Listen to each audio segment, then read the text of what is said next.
Quem está feliz e animado aí, dá um glória a Deus. Amém. Que glória a Deus maravilhoso. É muito bom estar aqui com os irmãos. É muito gostoso mesmo, de verdade. E eu sei que você também sente a mesma coisa, porque é muito gostoso estar aqui, louvar a Deus juntos, ter essa liberdade de poder expressar todo o nosso amor ao Pai, viver numa nação como a nossa, livre, que nós podemos então meditar na palavra. Muitas nações não têm o privilégio de ter até uma cópia da Bíblia na mão, e você tem uma aí, e agora nós podemos meditar, e é isso que nós vamos fazer. Nós vamos agora aprender diretamente da palavra. Então pegue a Bíblia e abra em Mateus, no capítulo 5, nós vamos meditar dos versículos 38 ao 48, você pode deixar aberto aí, e vai olhando e verificando como a palavra de Deus é maravilhosa. A palavra de Deus é linda. Quantos aqui querem verdadeiramente beber e comer da palavra? Quantos aqui querem fazer isso? Diga, eu quero. Quantos aqui querem colocar a palavra em prática, para que não seja apenas um discurso religioso, uma coisa que entra por um lado e sai pelo outro, e não faz diferença nenhuma na sua vida? Quantos aqui querem que a palavra de Deus mude o seu dia a dia? Diga, eu quero. Amém. Veja, esse é o desejo do seu coração. Tudo que você deseja em nome de Jesus, segundo a vontade do Pai, Ele vai fazer. Já está feito em nome de Jesus. Amém, irmãos? Pois bem, nós temos aprendido que a nossa justiça deve exceder a justiça do religioso. Sua justiça excede a de um religioso? O religioso sempre está pronto para apontar o dedo, para acusar. Mas a graça excede. Aquele que é cheio de graça excede.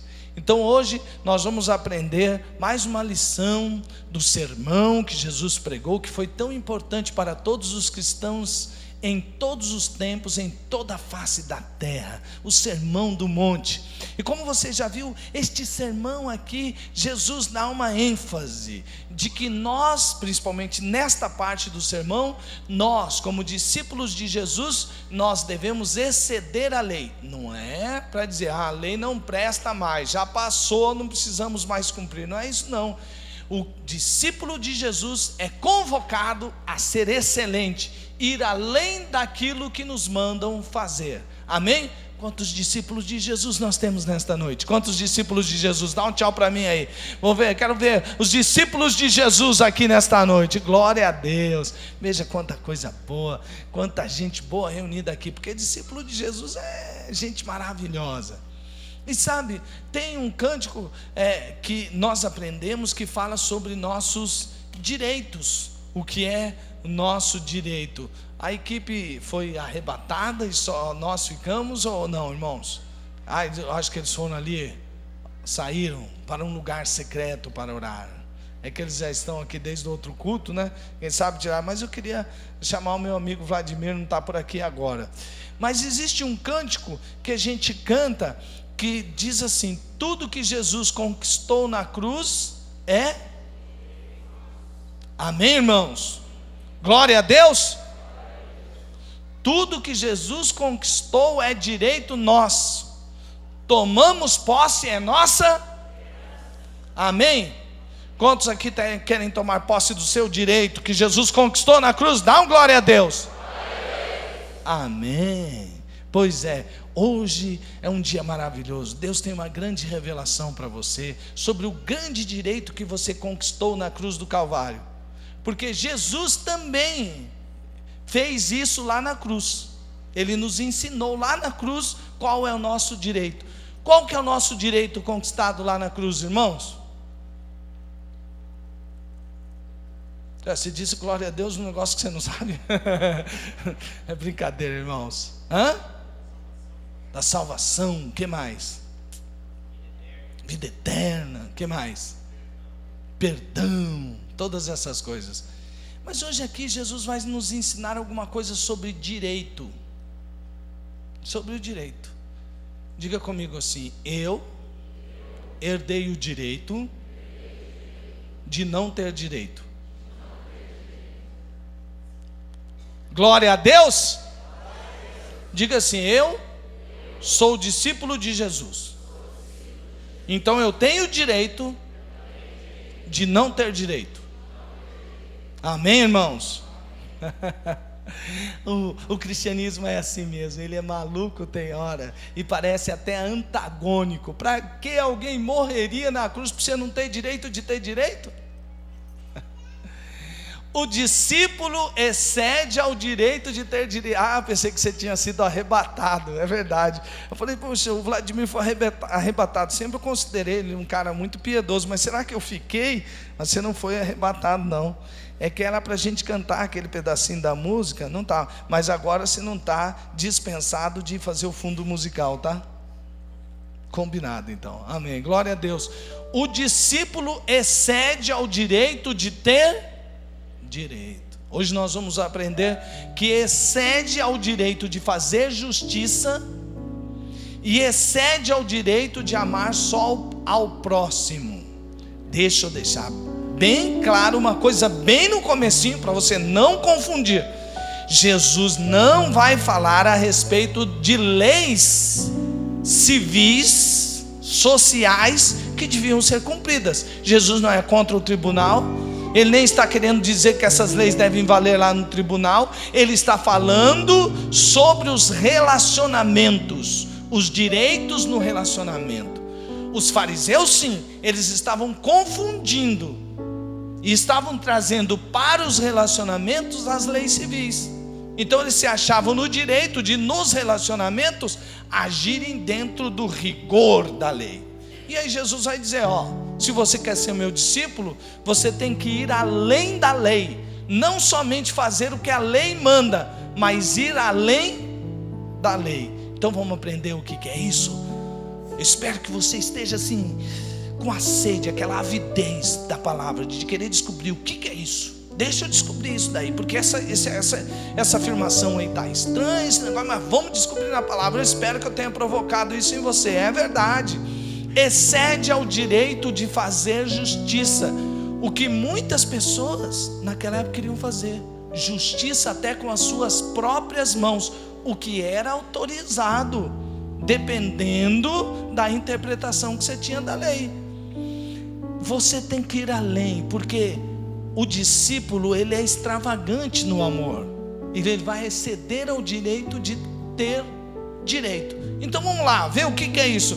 Romanos 5, 38 e 39 diz, Mateus, é que o Romanos depois eu vou falar depois, calma, entendeu? Romanos é depois, agora é Mateus. Então Mateus 5, 38 e 39. Quem ama a palavra de Deus aí? Então vamos ler? Para que todos leiam na mesma versão, vamos ler o que está escrito lá. Então vamos lá? Vamos todos juntos. Vocês ouviram o que foi dito, olho por olho e dente por dente. Mas eu lhes digo, não resistam ao perverso.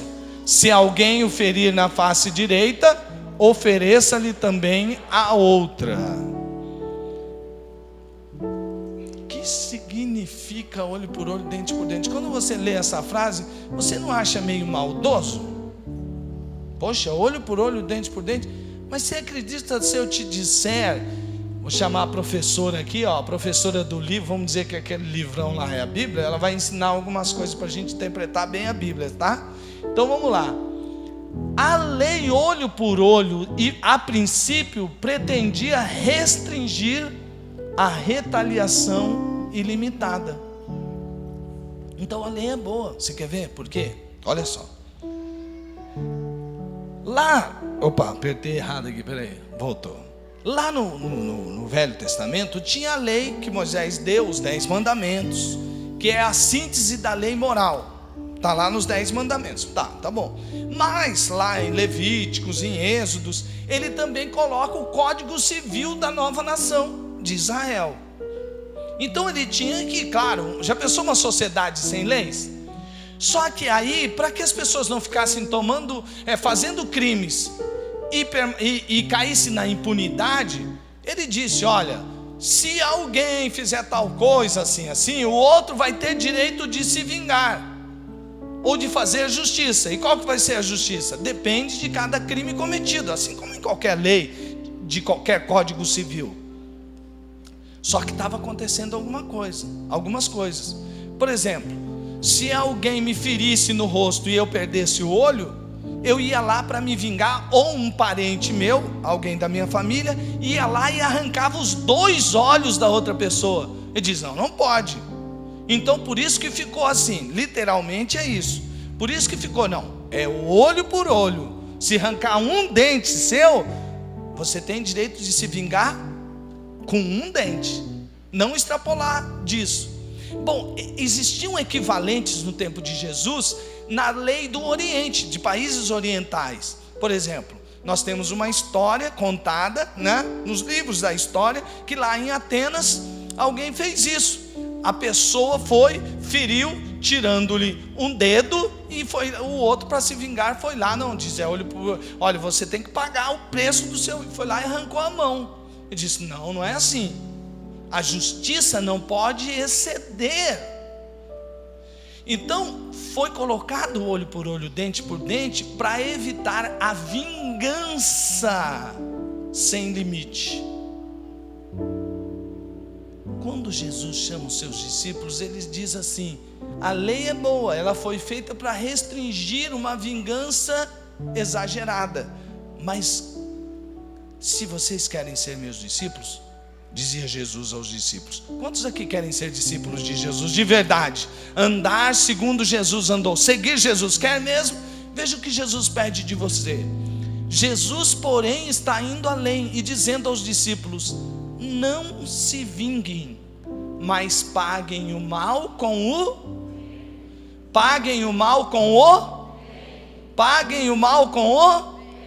bem. Jesus está dizendo: olha a lei, vocês devem ir além da lei. Para que você quer se vingar? Por que você está com esse desejo no seu coração? Paguem o mal com o bem. Ele não estava querendo mudar as leis dos tribunais, ou falar: juiz, quando você se julgar, fala para o outro que ele tem que perdoar. Não é questão dessa. Ele está falando com seus discípulos, que lá no coração dos seus discípulos deve haver o desejo sempre de amar e de perdoar, e não de vingança. Quantos aqui querem ser discípulos de Jesus? Quantos aqui querem ser discípulos de Jesus? Quantos aqui querem permanecer sendo discípulos de Jesus? É isso que é ser discípulo, meu amado, minha amada irmã, meu amado irmão. Quando você for ferido por alguém, não queira ferir. Quando você for perseguido por alguém, não queira perseguir. Não pague com a mesma moeda, a moeda do mal. Pague com o bem. Jesus continua e ele diz assim: e se alguém quiser processá-lo e tirar-lhe a túnica, deixe que leve também a capa. Se alguém o forçar a caminhar com ele 1 milha, vá com ele 2. Que negócio é esse de túnica e de capa, gente? Você usa capa? Não, né? Você não é o Batman, né? Ou você é? Não é só identidade secreta? Não. Então, gente, isso não tem pra gente assim. A gente fica pensando: como assim processar? Bom, é o seguinte, já que eu usei você como exemplo de Batman, eu vou ficar com você mesmo. Tá bom. É o seguinte: se você me devesse alguma coisa, cabia processo. Então aí eu processava você, porque você tinha que me pagar o que devia. Só que o que acontecia lá em Roma? Cabia o processo para eu tirar até a sua túnica. Se eu não tivesse dinheiro, eu pegava uma roupa sua para você me pagar. Só que túnica as pessoas tinham, é a roupa que o cara usava por baixo da capa. Então ele podia ter 2, 3, 4, entendeu? Mas capa geralmente ele tinha uma só. Por quê? Porque a capa era feita de um tecido mais grosso e caro. Então geralmente as pessoas, principalmente que tinham poucas possibilidades, só tinha uma capa. Então a lei, para proteger, dizia: não, você pode processar o cara e tirar dele até uma túnica, se ele tiver 2 ou 3, mas a capa não. A capa você não tira. Então estava pondo limite a um processo, você entendeu? Então quem fosse lá para o tribunal diz, não, mas a capa eu posso ficar com ela. Quando Jesus diz, olha, se alguém te obrigar a andar 1 milha, vai com ele a segunda. A milha era mais ou menos, a milha romana era mais ou menos 1,5 km. Não sei quanto que é a milha de hoje, é o quê? 600, mais ou menos, né? Pois é, então, é isso aí. Então, lá era 1,5 km. Então, quem faz caminhada aí? Faz caminhada aí? Quantos quilômetros você anda, William? 4 quilômetros? Está andando um pouco aí. É a idade proporcional. Não, é o seguinte. Então aí é como se você anda só 4. Se eu quiser te obrigar, você anda comigo 8. Não, é o seguinte, aqui não tinha a ver exatamente com isso. Você lembra quando o Cirineu levou a cruz por Jesus? Você se lembra disso? Pode parecer um negócio estranho para nós, que a gente não entende direito o que significa. Por que o soldado chegou e falou assim, Jesus não está aguentando carregar a cruz. Cirineu, carrega a cruz para ele. E a pessoa não respondeu nada. Eu não, porque se você fosse soldado romano e eu fosse um oficial romano, eu poderia, se eu tivesse em missão de Roma, eu posso obrigar você a carregar alguma coisa para mim. Então, por exemplo, se ele é um emissário romano e em missão de Roma, ele tem que carregar uns baús de uma cidade para outra, e ele está carregando lá na carruagem dele, e o cavalo, acontece alguma coisa com o cavalo, e ele tem um cavalo, você como oficial romano podia obrigá-lo a dizer, empresta seu cavalo que eu tenho que continuar a minha missão. E ele tinha que emprestar o cavalo para você, e depois você devolveria para ele depois que terminasse a missão. E algumas pessoas diziam assim, poxa, além da gente pagar altos impostos a Roma, eu ainda sou obrigado a fazer essas coisas? Então para muitas pessoas ficava custosa essa lei. Quando Jesus disse assim, se alguém obrigar, quer dizer, se no tribunal, ou se a lei obriga você a andar 1,5 milha, e alguém quer forçar, não faça apenas o que a lei pede, vai além. O discípulo de Jesus deve ir além, evitando processos que levam à quebra de relacionamentos. Deverá preferir o prejuízo material ao relacional. Diga assim, eu sou discípulo de Jesus, prefiro prejuízo material do que o relacional. Amém, irmãos? É verdade, porque é o que Jesus diz aqui, essa parte já foi, já expliquei isso aí, vai, que eu estou indo mais rápido, vai, aqui. Dê a quem lhe pede e não volte as costas àquele que deseja pedir-lhe algo emprestado.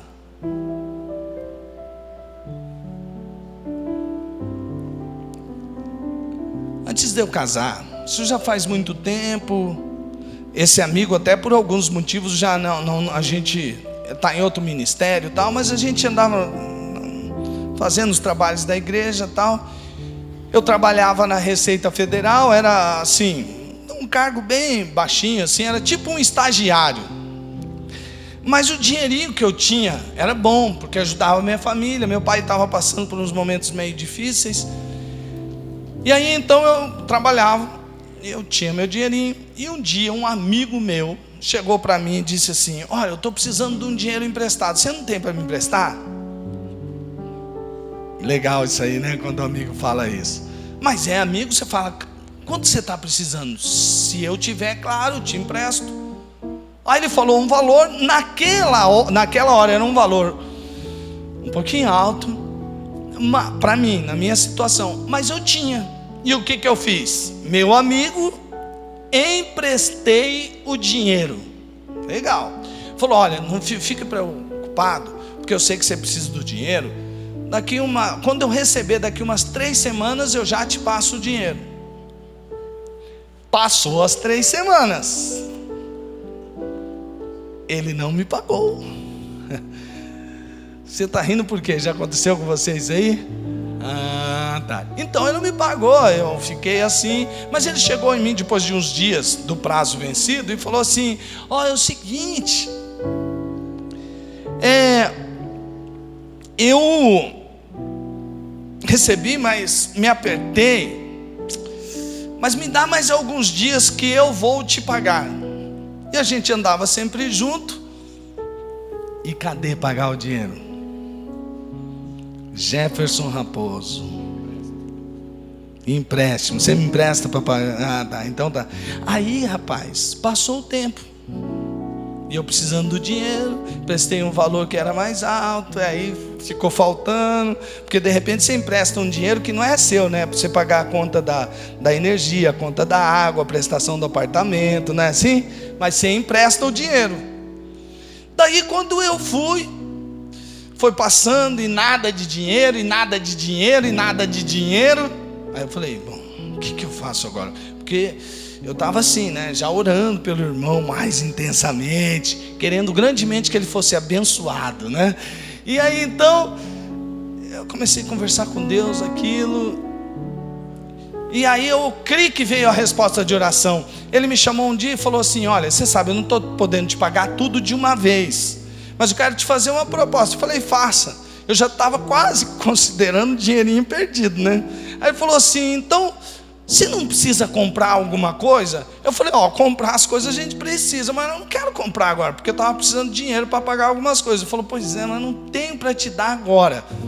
O que você pode fazer? Você não está precisando? Eu falei, já que o dinheiro está perdido mesmo, eu queria tanto um vídeo cassete, quero assistir umas fitas, era do tempo da fita VHS. Quem é do tempo do vídeo cassete de 4 cabeças aí? Levanta a mão. Ah, não estou sozinho nessa daí. Levanta a mão, Janice. Você pensa o quê? Se é no vídeo de 4 cabeças, não é? Então, aí, gente, o vídeo de 4 cabeças e eu sem cabeça, né? O vídeo tinha 4, eu estava sem.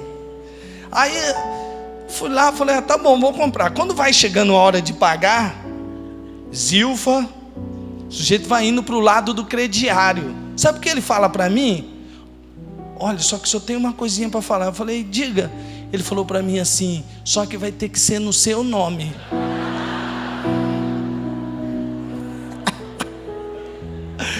Yes! Aí eu falei assim, você tá de brincadeira, né? Eu vou falar, meu amigo, né, cara? Quase que eu falei, deixa pra lá. Eu falei, bom, perdido por 1, perdido por 10, né? Aí fui, aceitei. Bom, chegou a hora da primeira prestação. Estava no nome de quem? Ele não pagou. Na hora não, depois ele pagou. A primeira prestação ele pagou, foi feita em 4. As outras 3 ele não pagou. Aí eu fui orar, perguntar ao Senhor, Deus, o Senhor falou que não é para fugir ao que pede emprestado. E agora, como é que é essa coisa? E orei. Eu achei que eu ia abrir a Bíblia, Deus fala comigo, e ia sair assim, né? Aquele texto, Marcão, que você falou, do Senhor é a vingança. E eu ia falar, yes, Senhor, vinga o teu servo. Oh, glória. Faz justiça, Senhor. Aí Deus me levou nesse texto do Sermão do Monte, que tem um equivalente em Lucas, que ele diz assim: se você emprestar a alguém, empreste sem querer receber nada de volta. Eu falei, Jesus, não era essa a resposta que eu esperava. Mas, vai fazer o que, né? Jesus é Jesus. Rapaz, eu falei, não, acho que eu estou interpretando errado esse versículo. Já que eu tinha o vídeo de 4 cabeças, fui lá, aluguei uma fita VHS do pastor Ari Veloso sobre finanças. E lá na fita VHS do pastor Ari Veloso, ele falava o quê? Quando você emprestar alguma coisa para alguém, faça o que Jesus lhe ordenou. Porque Jesus disse que quando você emprestar a alguém, não deve esperar receber de volta. Eu falei, oh, glória a Deus. Jesus está falando comigo. E ainda mais, ele continua lá na fita VHS, no vídeo de 4 cabeças que eu estava assistindo, estava dizendo assim: olha, quando você for emprestar, não empreste dinheiro que não é seu, tenha seu orçamento. Se vai faltar, você está emprestando dinheiro que não é seu. Por que emprestou? Não pode emprestar. Ele estava dizendo, a Bíblia proíbe ser avalista. E se você for e a pessoa não puder pagar, você paga no lugar dela e não bufa. E não pode odiar o irmão que não conseguiu pagar.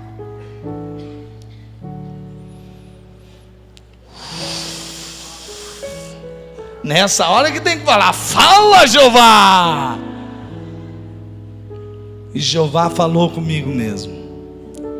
Eu falei, está aqui uma grande oportunidade de fazer o que a palavra de Deus nos pede. E sempre que você abre mão, Deus lhe dá. Não é verdade? E depois que eu abri mão, você sabe o que aconteceu com meu irmão que estava me devendo? Quem sabe o que aconteceu? Não, ele não me pagou.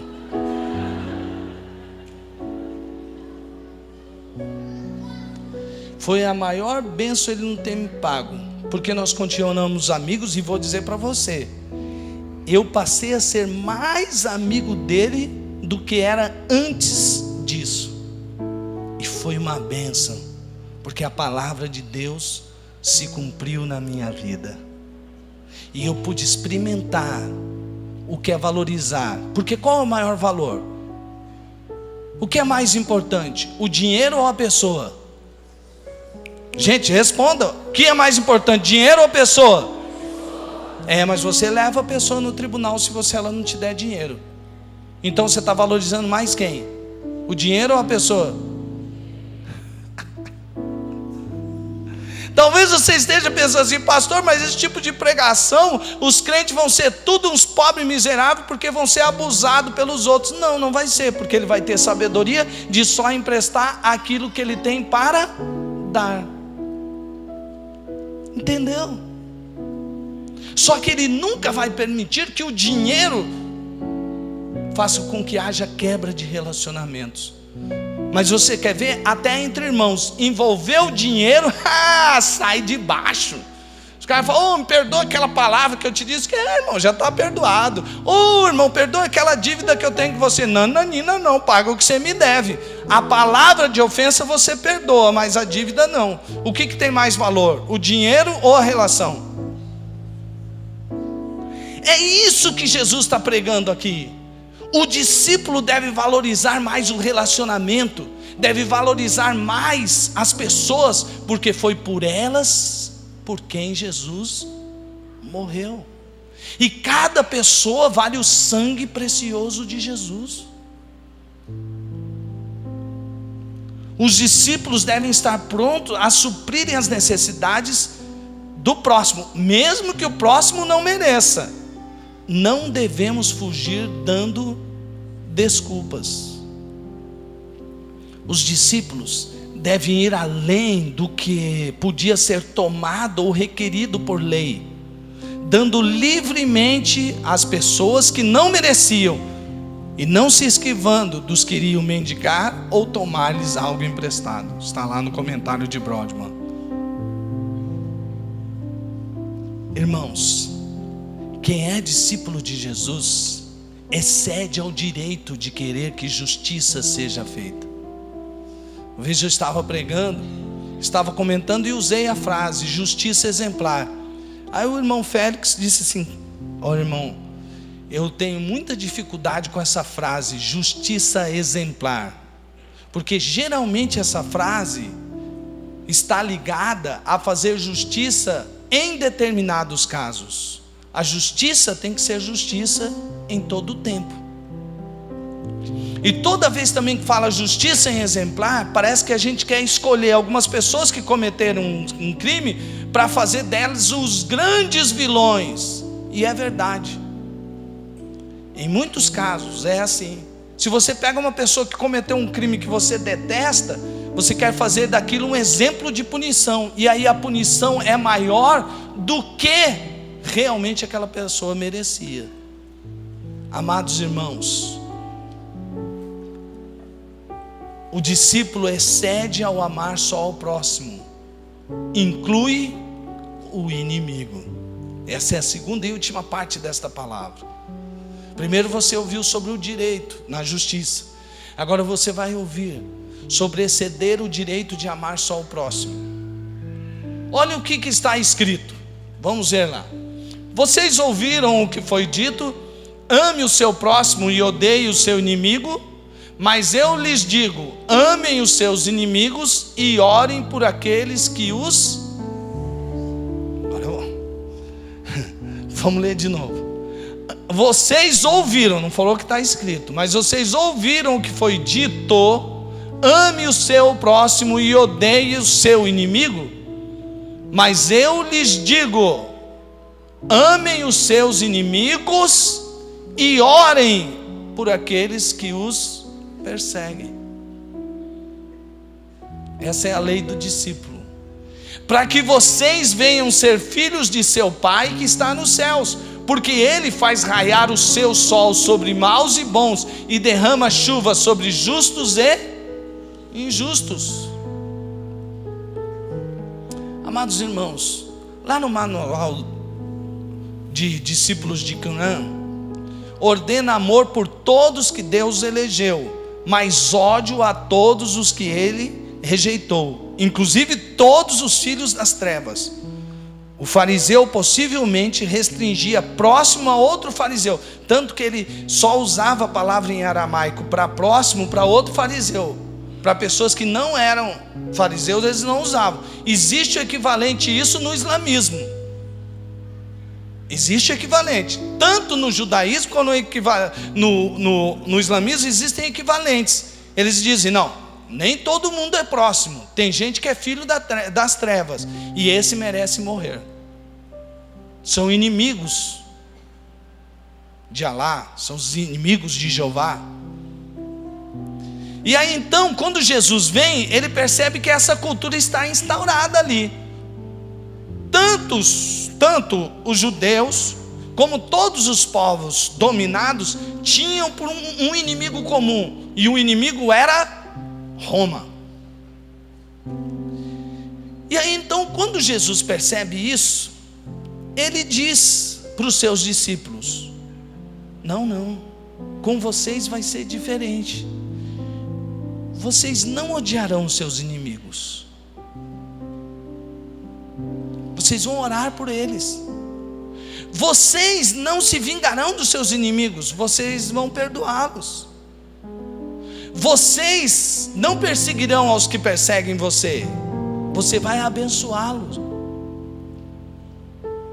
Gente, que mensagem, que palavra. Sabe por quê? Veja no Antigo Testamento o que está escrito: o estrangeiro residente que viver com vocês será tratado como natural da terra. Amem-no como a si mesmos, pois vocês foram estrangeiros no Egito. Eu sou o Senhor, o Deus de vocês. Gente, os fariseus estavam fugindo da lei que eles tanto diziam que conheciam, porque nunca Deus disse para odiar o estrangeiro.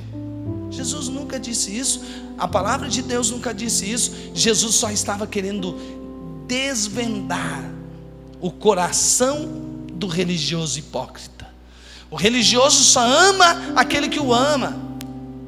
Aqueles nacionalistas ferrenhos, eles não entendiam que o plano de Deus passava por Israel, mas ia além de Israel.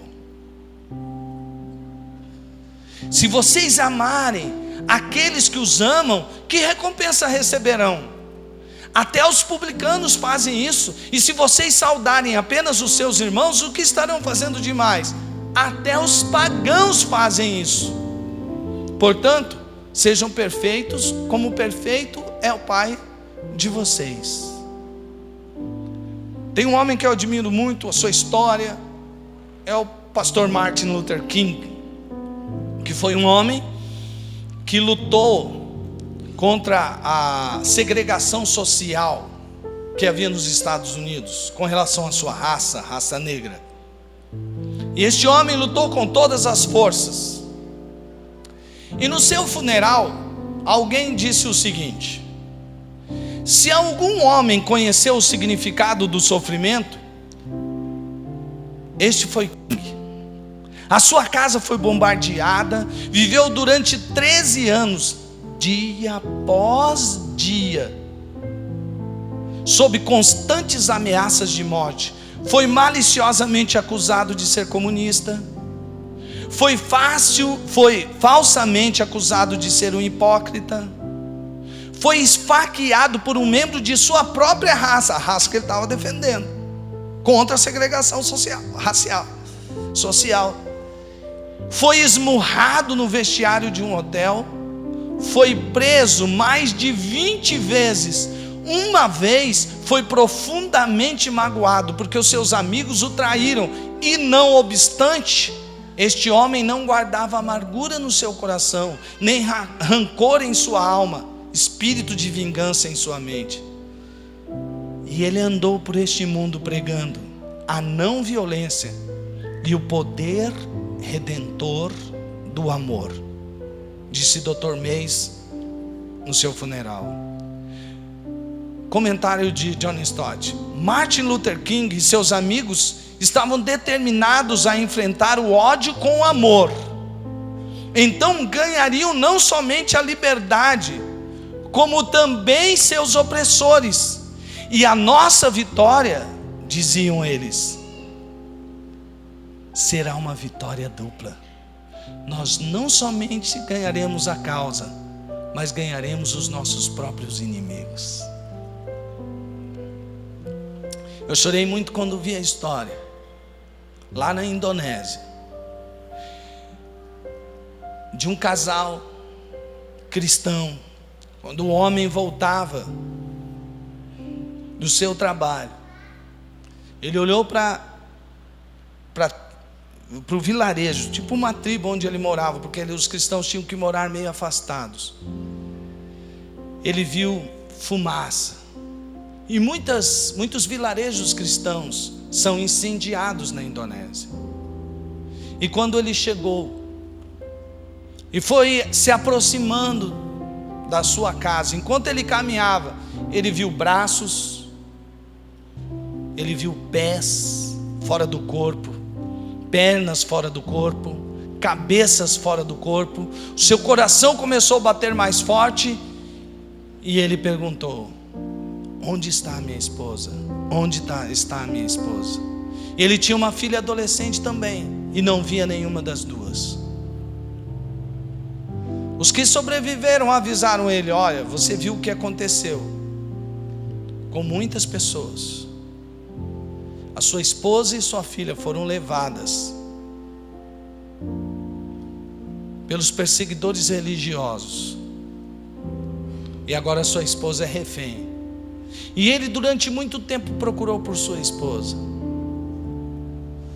E às vezes os perseguidores permitiam que cartas fossem entregues, e ele recebe uma carta da sua esposa dizendo que ela foi feita escrava sexual. Tudo isso porque quando aqueles homens alcançaram a sua esposa,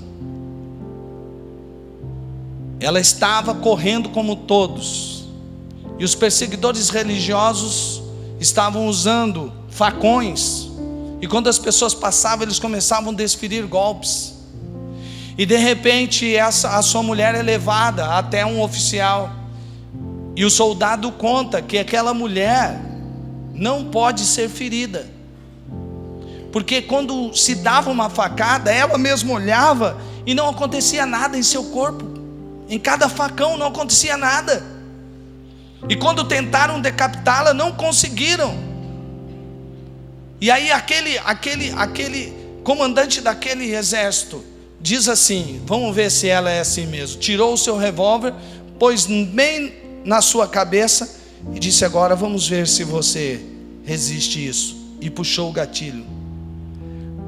a bala bateu na mulher e caiu no chão, e não fez nada com ela. Aquele homem tomou aquela mulher e a tornou, e disse assim: você não morre? Então você vai sofrer em vida. A fez sua escrava sexual. Numa carta que ele recebeu, ele diz assim: não me procure mais. A mulher diz para o seu marido: não me procure mais, eu não sou mais digna de você. Já fizeram tantas coisas comigo que eu me sinto suja, não posso mais ser sua esposa. Aquele homem procurou por aquela mulher, encurtando a conversa. Quando ele a encontrou, e quando ele conseguiu tê-la de volta, que teve todo um processo que não dá tempo de contar aqui, ela chegou próxima a ele, muito envergonhada, de cabeça baixa. Ela foi abraçar, ela ficou toda encolhida. Ela disse assim: não, eu não sou digna mais de você, eu sou muito suja, não sou digna mais de você, eu não posso mais ter marido, eu já fui muito abusada e eu sou muito suja. E o marido dela, abraçando, disse assim para ela: você para mim é a mais digna de todas as mulheres. E ela disse: não, você não está entendendo, eu estou grávida. Ele disse: pois então, esse será o nosso filho, a nossa filha amada, no amor do Senhor Jesus. Quando aquela filha nasce, aquele homem diz: Senhor, eu perdoo aqueles que nos perseguem, e ofereço a minha filha para ser missionária, para falar do amor de Deus aos muçulmanos. Amados irmãos, amar vai muito além de alguns sentimentos que a gente chama de amor na nossa sociedade. Amar tem que ter, por exemplo, homens como Martin Luther King, ou como esse homem, que eu nem posso dizer o nome, porque esse testemunho não foi gravado, quando eu vi para proteção. Lá na Indonésia tem uma lista dos 10 que mais o Islã quer matar. Ele está no meio dos 10, e mesmo assim ele está ali pregando no meio dos muçulmanos, por amor àqueles que têm feito até seus inimigos. Com quem Martin Luther King é parecido? Com quem esse indonésio é parecido? Ele parece com o seu Pai Celestial. Você quer ver? Deixa eu te dizer uma coisa. O pecado, a iniquidade, faz separação entre nós e Deus. E a Bíblia diz que quando nós pecamos, nós nos tornamos inimigos de Deus. Quer ver uma coisa? Quem daqui nunca pecou, nunca cometeu nenhum pecado, levante a mão. Você vai ser um estudo de caso assim. Pois bem, deixa eu dizer para você o que está escrito em Romanos 3:23. 6:23. 3:23 está dizendo que todos pecaram, não é? Todos nós pecamos. E o 6:23 diz o quê? Que o salário do pecado é a morte. Quantos aqui pecaram? Levante a mão. Se você já pecou algum dia, levante sua mão. Ok. A Bíblia diz que o salário do pecado é a morte. Diante dessa regra, dessa lei, quantos aqui merecem morrer? Levante a mão. Todos que pecaram deviam levantar a mão, porque você merece morrer. Porque nós éramos inimigos de Deus. Antes de nós conhecermos, antes nós estávamos separados de Deus. Em nossas mentes, éramos inimigos por causa do mau procedimento nosso. Mas Deus dá prova o seu amor para conosco, em que Cristo morreu por nós, sendo nós ainda pecadores. O que Cristo fez por nós? Ele morreu em nosso lugar. E eu e você éramos inimigos de Deus. Então Jesus não estava dizendo um discurso falso de amem até seus inimigos, porque ele veio fazer exatamente isso: amar a ponto de morrer por todos nós que éramos inimigos de Deus. E quando ele morre, ele anula em seu corpo a maldição que pesava sobre nós. E aí então, por meio da cruz, ele destruiu a inimizade que havia entre nós e Deus, segundo Efésios 2, 15 e 16, que está aí na tela. Percebe como é nosso Pai Celestial? E é aqui, voltando para o sermão, é por isso que Jesus diz: para que vocês venham a ser filhos de seu Pai que está nos céus, porque Ele faz raiar o seu sol sobre maus e bons, e derrama chuva sobre justos e injustos. Portanto, sejam perfeitos como perfeito é o Pai Celestial de vocês. Esse é um versículo muito polêmico para muitos estudiosos. Alguns tentaram traduzir perfeitos por amadurecido, mas aí não dava, porque como que ia ficar o resto? Portanto, sejam amadurecidos como amadurecido é o Pai Celestial de vocês. Não, o que estava dizendo aqui, por mais que nós não vamos ser perfeitos como Deus o é, porque Ele é eternamente perfeito para trás e para frente, Ele está dizendo: esse é o modelo que vocês têm de ter, e vocês devem ser parecidos com o Pai e não com o mundo. Depois de ler algumas coisas, lendo o comentário de Brodman, de Champlin, lendo o comentário de Mateus no livro do Askey, eu li algo no livro de John Stott sobre o Sermão do Monte que resume muito bem, e eu queria ler com você. Veja o que disse John Stott: a justiça melhor para a qual os cristãos são chamados é uma justiça profunda, que vem do coração, onde o Espírito Santo gravou a lei de Deus. É um fruto novo que exibe a novidade da árvore, vida nova desabrochando da nova natureza. Portanto, não temos liberdade para esquivar-nos ou fugir das sublimes exigências da lei. Esquivar-se à lei é um passatempo dos fariseus. A característica dos cristãos é um ávido apetite para a justiça, uma contínua fome e sede dela. E esta justiça, quer seja expressa na pureza, na honestidade ou na caridade, demonstrará a quem pertencemos. Nossa vocação cristã não é para imitar o mundo, mas o Pai. E é por meio dessa imitação que a contracultura cristã se torna visível. Nós podemos mudar o mundo. Não, aqui quem fala não é o doutor Cérebro do desenho. Aqui quem fala é um discípulo de Jesus, que já viu essa história acontecendo, que já conhece essa história pela leitura da própria história e da palavra, onde ele passou por uma comunidade de pescadores, entrou até na coletoria, onde havia Mateus, o cobrador de imposto, o traidor do povo judeu, e o chama para si, e sai com aquela porção de discípulos de talmides, que já haviam sido rejeitados pelos rabinos famosos de Israel. E o rabino mais famoso de todos, o mais respeitado da época, chama esses discípulos e diz para eles: eu quero convocar vocês para transformar o mundo. E todo o mundo civilizado de então conheceu a Jesus Cristo pelo poder do Espírito que estava dentro daqueles homens. Você está sendo convocado para uma grande revolução. É a revolução do discipulado. Ela já começou, você pode não ter notado, mas ela já está em andamento.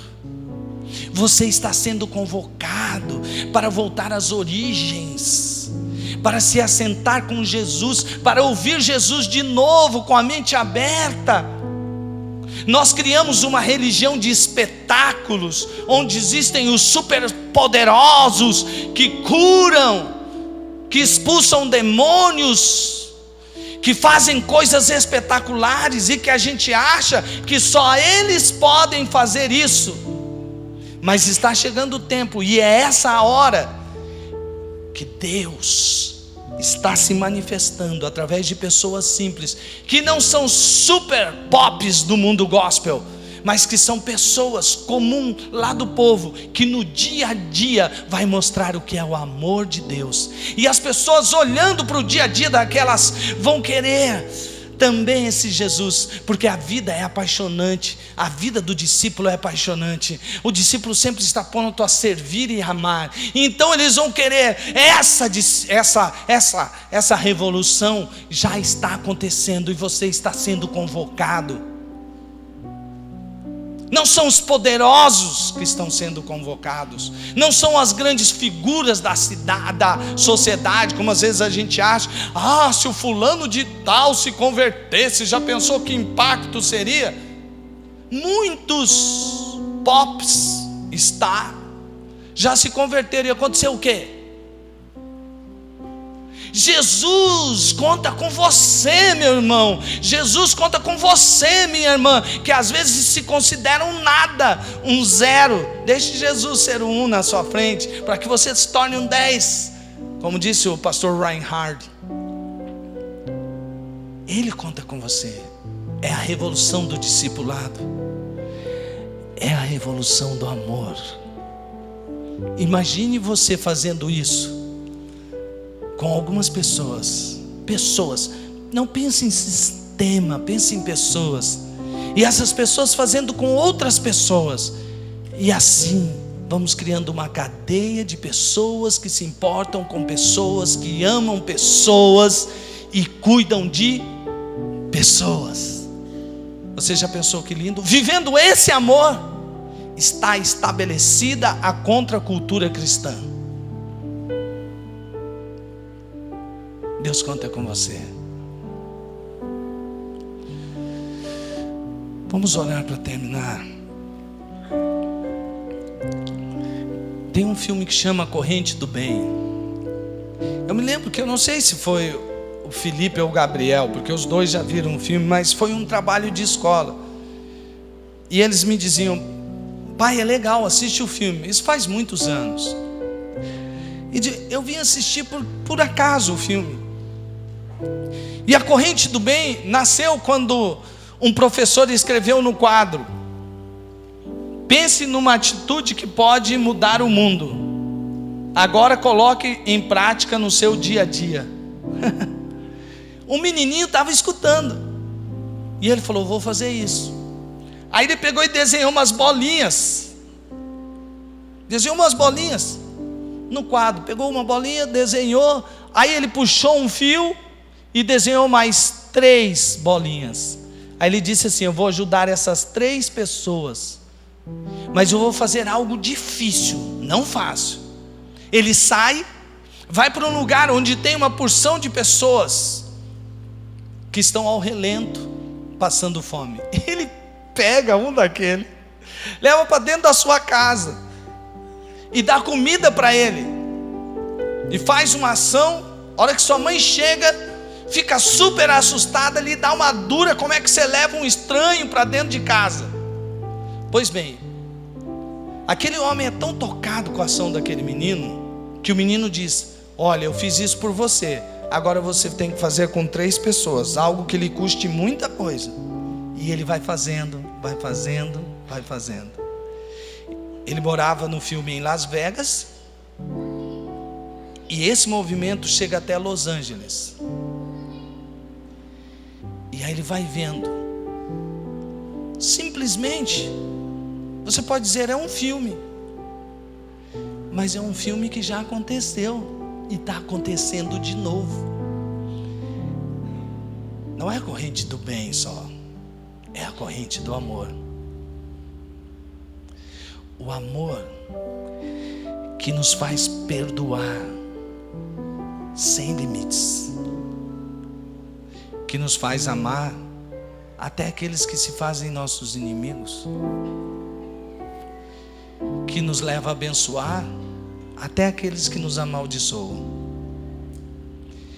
e que nos levam até mesmo a não querer vingar aqueles que nos perseguem. O amor do Pai Celestial, que mesmo entendendo que a humanidade se fez criou por causa do pecado inimizade e fez de nós todos inimigos de Deus, Ele entrega o seu próprio Filho para morrer por nós. Você não quer fazer o mesmo? Jesus convidou você, Jesus tirou você lá de onde você estava para transformar você num novo homem, para que você viva esse amor. Que as pessoas podem não entender, mas que Deus capacita você para amar desse jeito. O Espírito Santo está dentro de você, o poder já está dentro de você. Você pode. Você pode. Cada um de nós podemos, porque o poder é o poder de Deus. Não é na sua capacidade, mas é na capacidade, na unção e no poder do Espírito. Você pode. E nós vamos juntos fazer isso, em nome de Jesus, amém? Quantos discípulos estão dispostos a participar dessa revolução de amor? Fiquem em pé. Amém, glória a Deus, louvado seja o nome do Senhor Jesus.